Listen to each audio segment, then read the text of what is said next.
Hello, welcome to this video class which is part of the Craft for All Copper Art project funded by the Arts Council.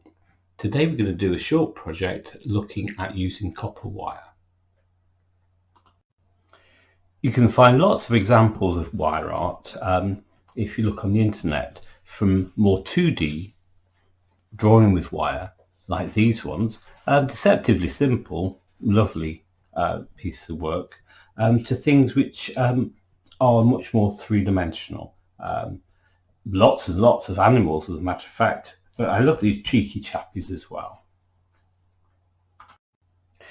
However, some of the most interesting work that I've seen working with copper wire is the work of Keta Jackson, where she is crocheting, weaving and so on with the wire. Some really nice examples. You might want to check out her website. Details coming up in a second.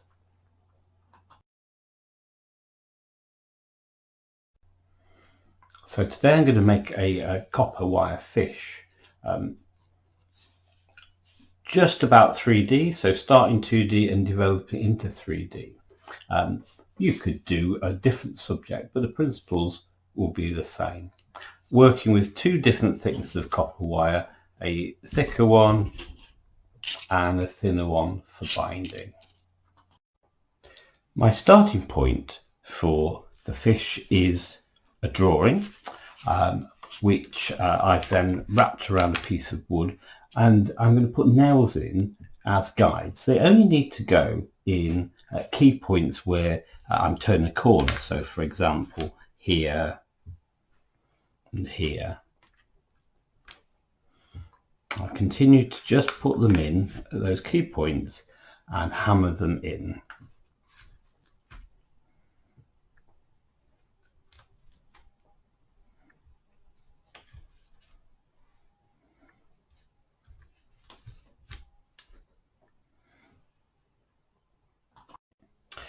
Now I'm going to make a start on bending the wire around to make the main body.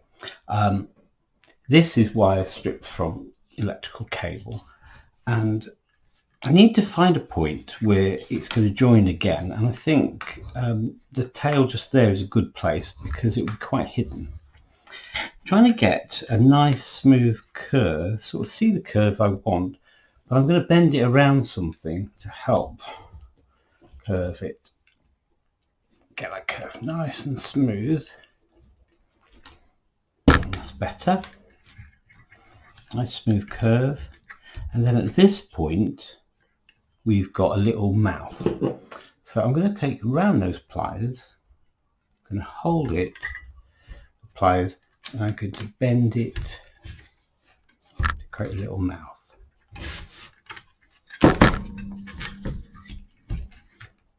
That's fitting just fine, and then I'm carrying on that curve around the body.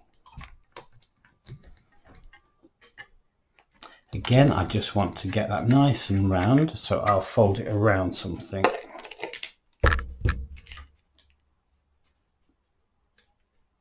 Just pressing it against it to try and get that as smooth as I can.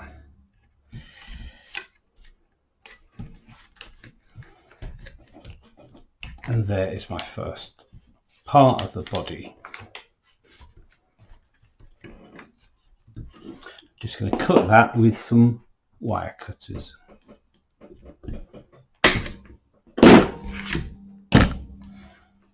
And that can now be bound together.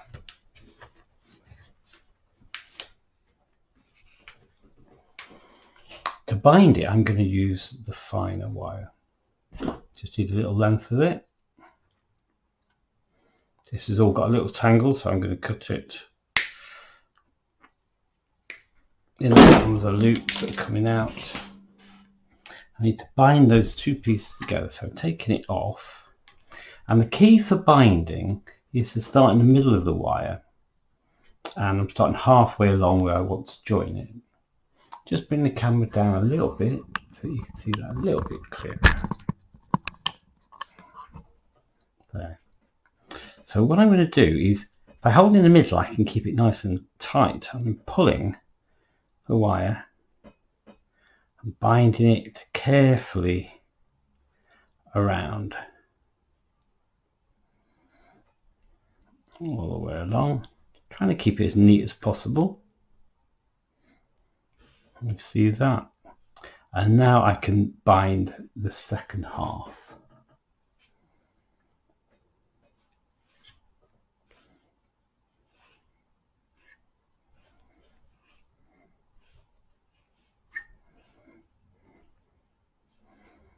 Then keeping it as tight as possible.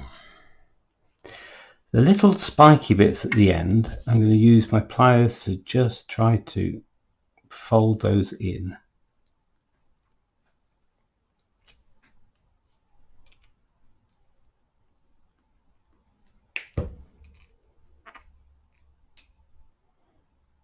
I'm going to give the whole thing a little squeeze just to tighten it all together.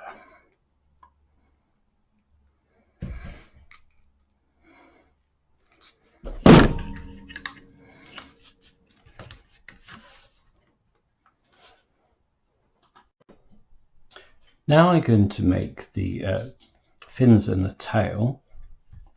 So I'm just trying to get that a little bit longer than I need it. Cut it.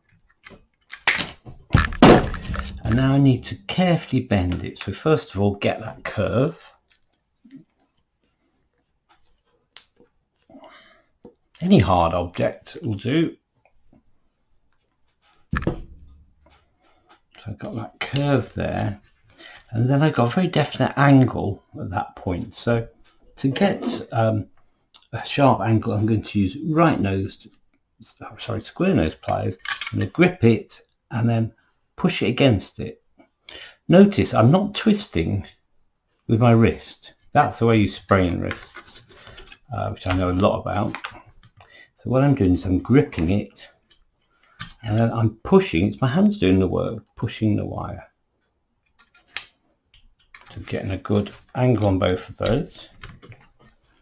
And then at this point, I want to bend it at right angles.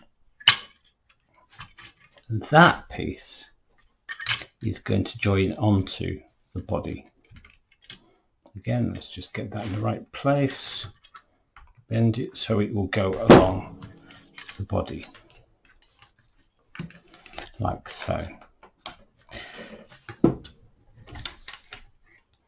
Okay, and now what I've got to do is bind those pieces on, just the same as I bound those together with thinner wire.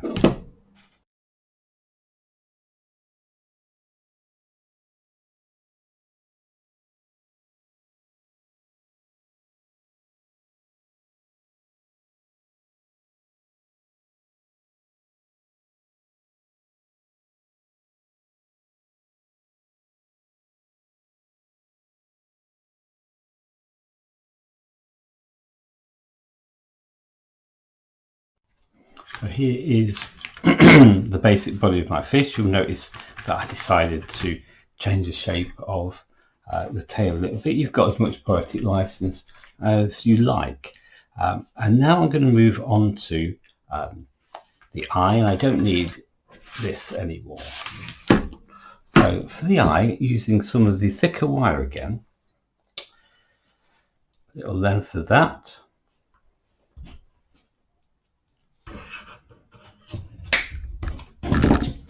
What I want to do first of all is create a bit of a spiral. So I'm going to hold it in the pliers. Try and hold this upright so you can see it. And I'm going to start to bend it around. What I want you to notice is that it's not the pliers doing the work, it's my fingers. And I've got it all the way around to that point.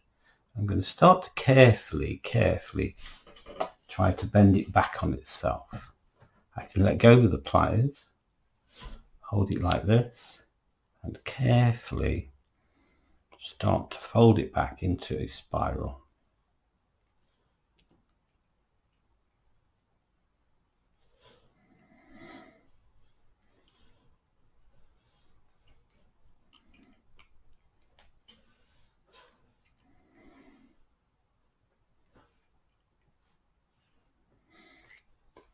There. And now I want to attach that onto the side here. And what I want to think about is making it 3D, so it's on this side. So I'm going to give it a little bit of a bend. I'm just going to bend it around a bit of a rod. A bend so it's coming outwards.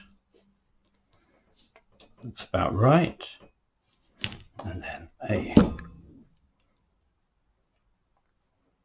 bend there, and I'll wire that on like so. And that will create the eye.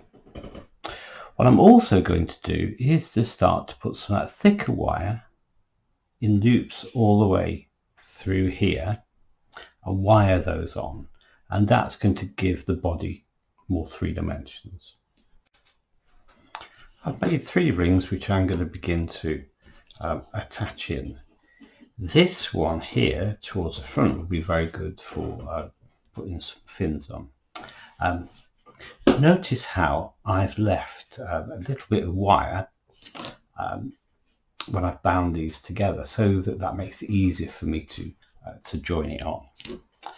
So I'm going to add those wires in. There's a smaller one for the back, one for the middle. Add those in, and then I'm going to make slight adjustments to them to give it a little bit more interesting shape. Just want to take a moment to try to show you how I'm wiring these together. It's a very particular way of doing this. So the first thing I'm doing is twisting across the joint, and then I'm going around one piece on the ring and then back around onto the bit of the body, and I repeat that over and over again. Same with the other piece of wire. I go around, once around the body, once around the ring, back to the body, once around, and then once around the ring. And I try to make sure that I'm putting wire, twisting wire around both sides of the ring and both sides of the body. And what that does is it helps it stop it from slipping. So here's my fish beginning to take shape, and I can start to bend these wires to create a little bit more of an interesting sort of ripple going through the body, and also start to develop with a thin wire lines coming through the fins. If I wanted to, I could continue building more rings into the body too, which would make it much more solid, or even attach small strips of metal through the body. And here's the one that I did earlier. You'll see I've wired in lines with a thin wire for the tail, for the fins. I've added extra fins in, and I've also given a bit more shape to these rings to sort of suggest the pattern of the fish. Moving on with the wire, and this is a soldered piece sticking with the theme of the fish, wire body, and some cut pieces of copper for the head and the tail, plus a little bit of wire just sort of edging on there. And I say this has been soldered together, and that's what I want to have a look at next. Now, in this original fish I used for the spine and the bones, I cut up a bit of an old bed spring made from brass, but today I'm going to stick with the copper wire, and the thicker wire isn't quite thick enough, so what I'm going to do is twist it together. I've doubled up the wire, and in my screwdriver I've put a little ring hook. I'll just show you. So just like a vine tie you get in the garden. The other end is clamped in a vise, the other two ends. And And what I'm going to do is I'm just going to slowly twist the wire with my screwdriver.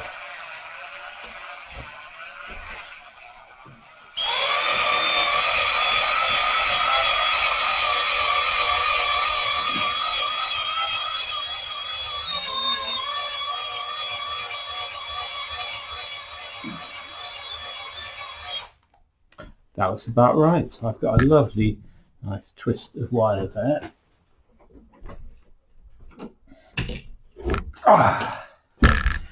Here we go. I can use that in my construction. I just need to cut it off at this end.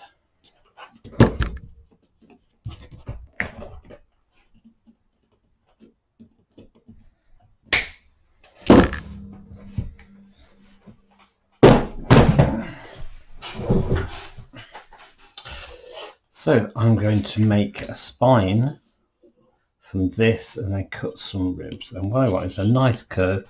So just as before, I fold it around something to try and get my curve. Not bad for the spine. I'll cut it at this point. A bit harder to cut because it's two. And then I just want to cut some ribs. So again, fold them around. I do a whole circle. And I can enlarge or shorten that. I'm going to make 3 ribs out of this. So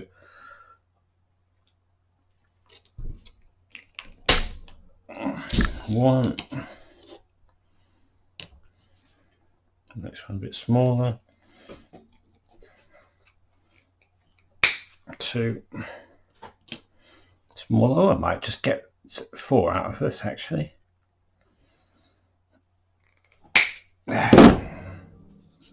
4 ribs. That one's not very well bent, so I'll just bend it a bit more. A bit more of a curve on these.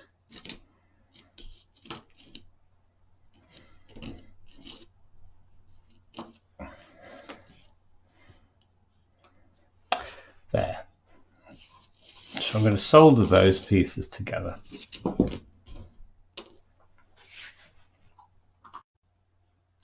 Before I start soldering, I'm just going to go through a little bit of the basic equipment.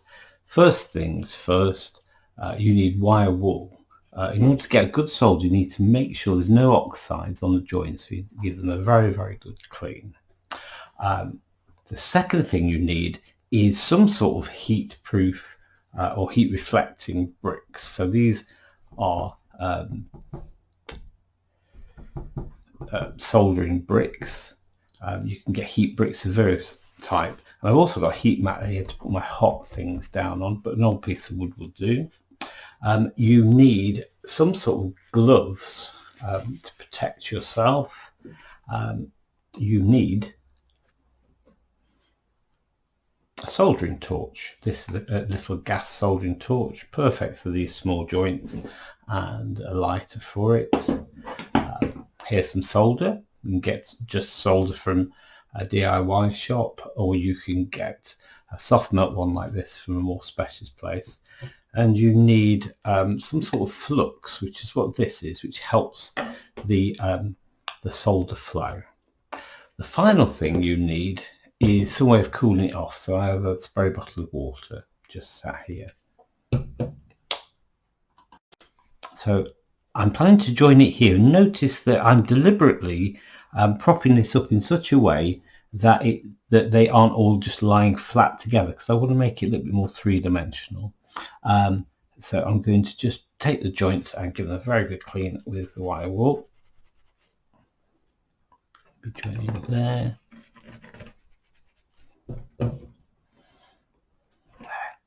And you want to make sure there's very good contact.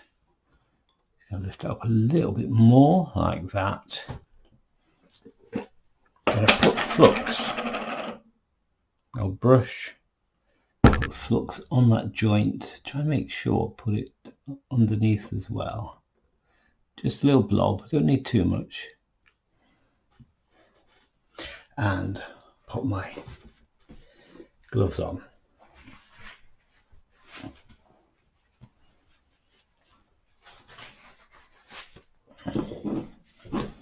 So I light my torch.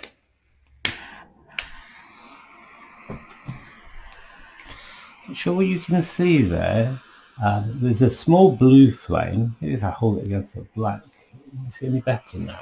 Small blue flame, and I'm using the very tip of it to heat the wire. And copper is a great conductor of heat, so it shouldn't take too much heat. So using the very tip, and then I introduce the solder, being careful not to directly heat the solder, just introducing it to the joint. It should just flow as soon as it's hot enough. And that's it.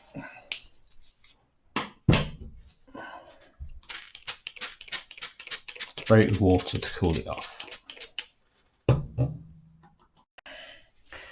Now it's important to remember that copper is a very good conductor of heat, not just for safety, but actually in order to make sure you get good solders.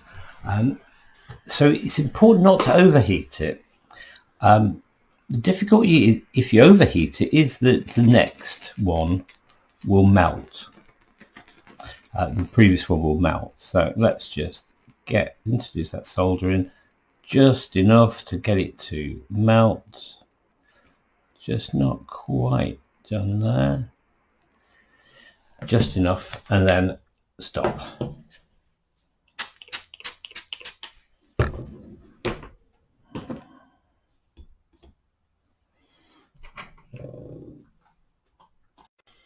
Now to make the fish head and tail. It's a lot more straightforward to work it out on paper first, cut it out as a template, and then draw it onto the copper. And you should be able to draw it on with a permanent marker, or you can scratch it on with a nail. You might wonder why I'm not starting right at this edge. It's because there's a little hole in this. It's a bit of reclaimed copper.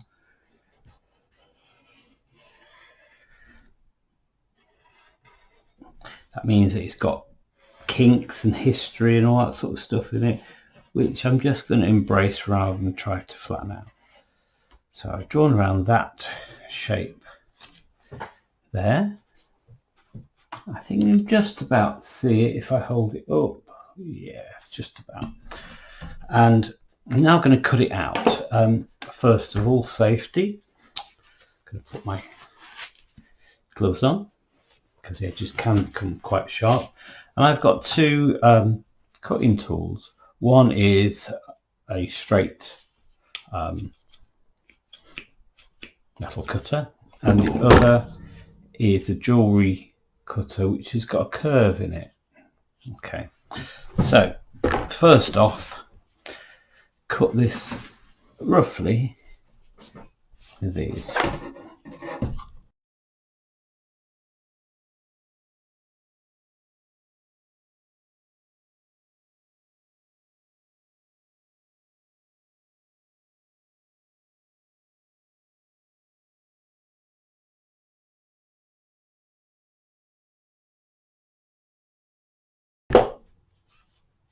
Now it's cut roughly out, I can begin to cut more carefully, and notice that the blades curve in a particular direction. That's the direction I'm going to cut.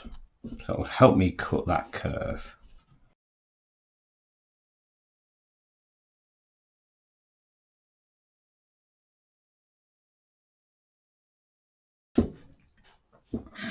Now, you may wonder, what do I do if the blades are curving this way?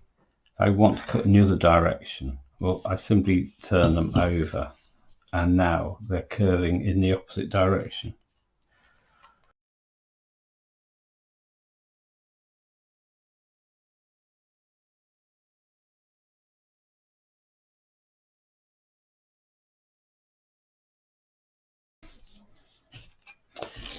There. Now the edges are going to need to be filed to make them soft. But the next thing I want to do is I want to make an eye. Now on the original I used an olive. That is a thing that's used in joints in plumbing, but this time I want to put a hole in it. So I'm going to drill a hole. Now this is my biggest drill bit, but if I try to drill straight away with that, I'm going to struggle. So I'm going to drill a pilot hole with a much smaller bit. First of all, a couple of things. If you drill straight onto the copper, the drill bit is likely to skid. So you can just use a nail punch to make a hole, or you can put a bit of tape on it, and that will help it just get a grip. The second thing is that if you drill without securing this, you're in danger of it spinning around and cutting you. So find some way to secure it, even if it's only taping it down, which is what I'm going to do. Clamps would be better. I just didn't happen to bring any clamps home that big enough. So I'm going to use masking tape. Try and make sure I secure it really, really well.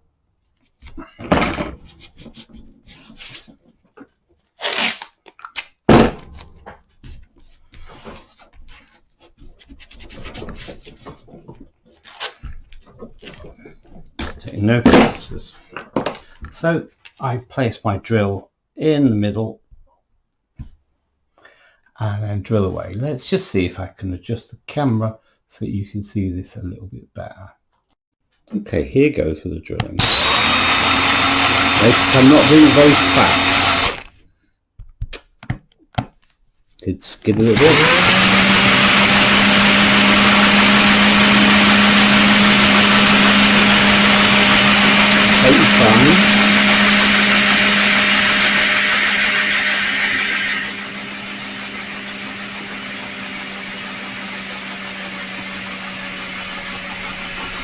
As you can see, that copper dust, it's gone all the way through.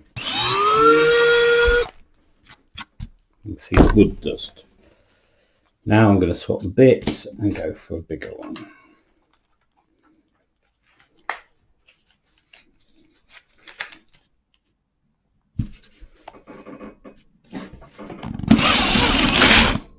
And it went through very easily, but did you see how it pulled up? And that could have spun quite dangerously. So it's quite important that you do hold that as securely as you possibly can. I've decided to add a little bit of wire detail onto the face of the head. So I've made a little spiral like earlier in wire and a sort of bent piece for the lips. And I've had to make sure they're really nice and flat. So I've hammered them on a board. Get them nice and flat so there's plenty of contact. Notice as well that I've cleaned as much as I possibly can with wire wool, the copper in the background, because it's got lots of oxide on it. So here goes soldering those on.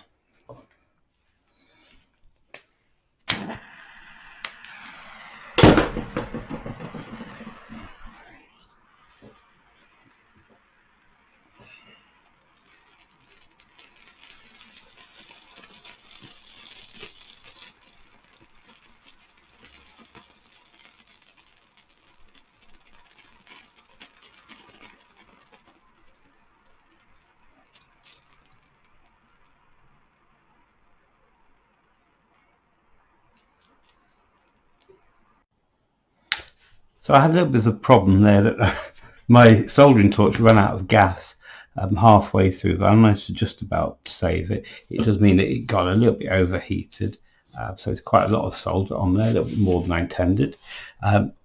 Just one thing to mention was that because it was overheated, the copper got very, very hot all over, and if I had had another solder on there, it would have melted away. So important to make sure that you're properly prepared, including make sure you've got plenty of gas in your soldering torch. Now I'm going to solder the body to the head, and because I've got other solder on the other side, I need to be really quite efficient with this. I've just clamped it with a crocodile clip to help hold it in place, and I need to be really efficient, as I say. So get the heat on. So I managed to get that soldered on without remelting any of the front. That's nice and firm, and all I've got to do now is add on the tail. That's solder, and notice how I'm trying to use the bricks to help me hold it in the right position. So lean it over the bricks much more and clamp again.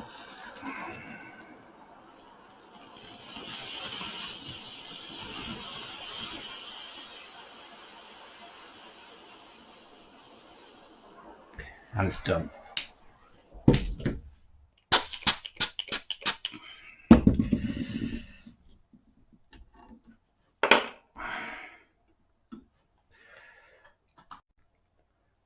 So there's my fish. I can still bend these around if I'm careful and manipulate them to change the shape. So I might just pull that around a little bit.